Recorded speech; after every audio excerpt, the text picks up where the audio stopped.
Good day everyone. I am Rovelyn Bernardo, fourth year student of Urdaneta City University, taking Bachelor of Science in Accountancy.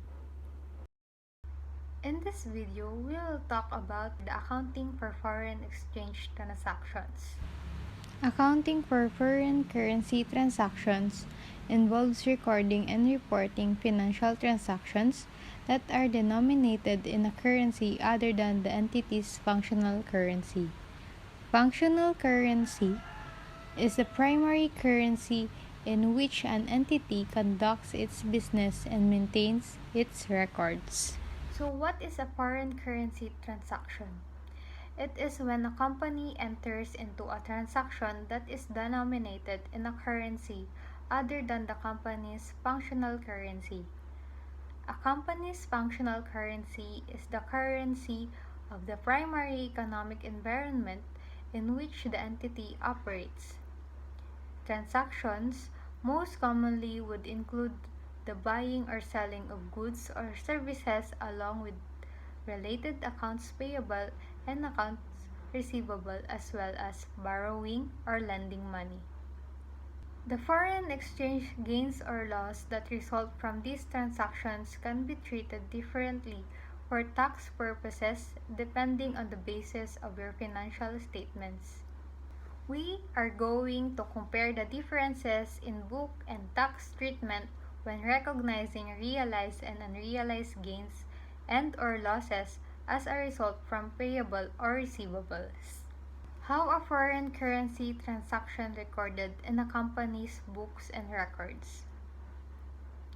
At that date, a foreign currency transaction occurs each asset, liability, revenue, expense, gain, or loss arising from the transaction is recorded in the functional currency of the recording entity using the exchange rate in effect at that date.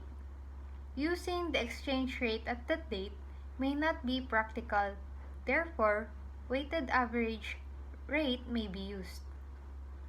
Transaction gains or losses arise due to changes in the exchange rate among, first, the transaction date and the settlement date, second, the transaction date and the subsequent balance sheet date, or last, a subsequent balance sheet date and the settlement date.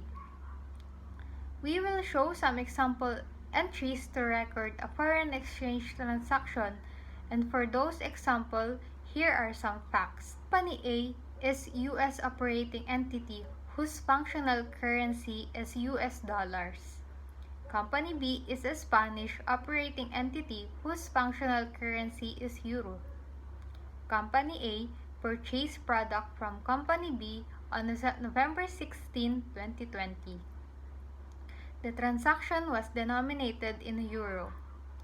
The cost of the product is 50,000 euro at the date of transaction. The exchange rate on November 16, 2020 was 1 euro is 1.18326 in US dollars.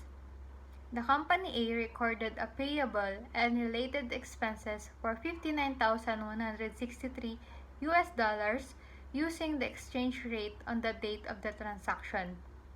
The exchange rate were as follows: 1.8326 on November 16, 2020, 2.2389 on December 18, 2020, 2.2824 on December 31, 2020, 2.0748 on January 18, 2021. Let's proceed to our examples. Example entry number 1. If settled before year-end, for example, on December 18, 2020, Company A would owe Company B 61,194 US dollars based on the exchange rate as of that date. Company A would make the following entry: debit accounts payable of 59,163, debit foreign exchange loss realized 2,031, credit cash 61,194. Example entry number 2. If settled after year-end, Company A would adjust the payable at year-end based on the exchange rate as of December 31, 2020, which amounts to $61,412. When recording this adjustment, it is common for companies to have contra account instead of adjusting the accounts payable balance. A common name would be accounts payable revaluation.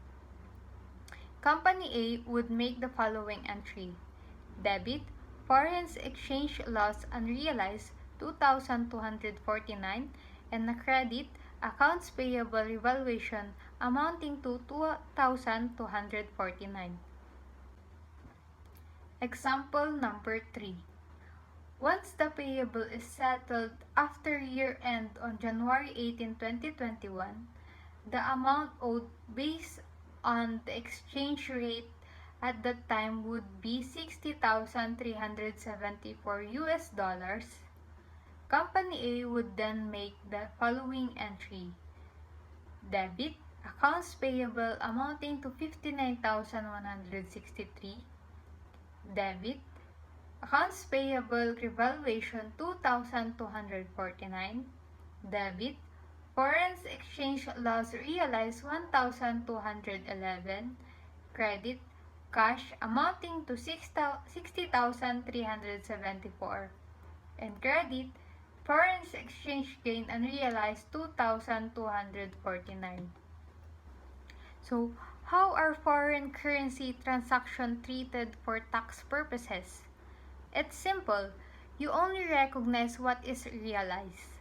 A realized foreign exchange gain or loss is ultimately recorded when that transaction is settled.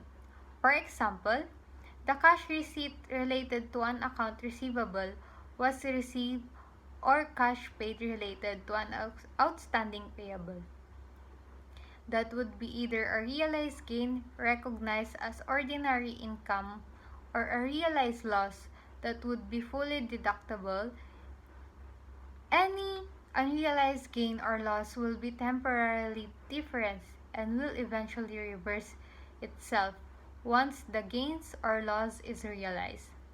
The unrealized gain or loss would be related to any outstanding accounts receivable or accounts payable at year-end denominated in a foreign currency that is revalued at year-end using the year-end exchange rate.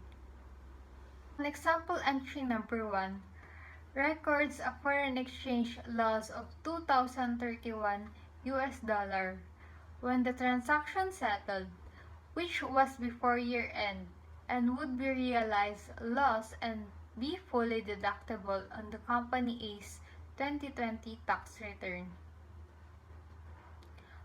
On example entry number 2, records a foreign exchange loss of 2,249 US dollars as the transaction was not settled before year-end and would be considered an unrealized exchange loss.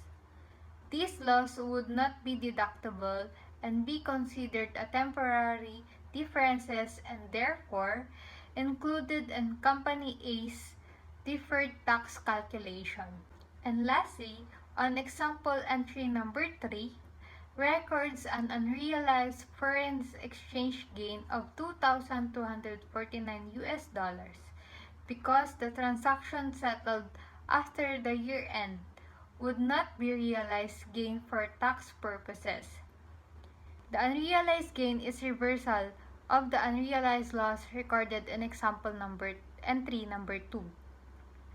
The difference between the original accounts payable balance of 59,163 US dollars and the actual cash paid of 60,374 US dollars is a realized loss of 1,211 US dollars that is deductible on Company A's 2021 tax return.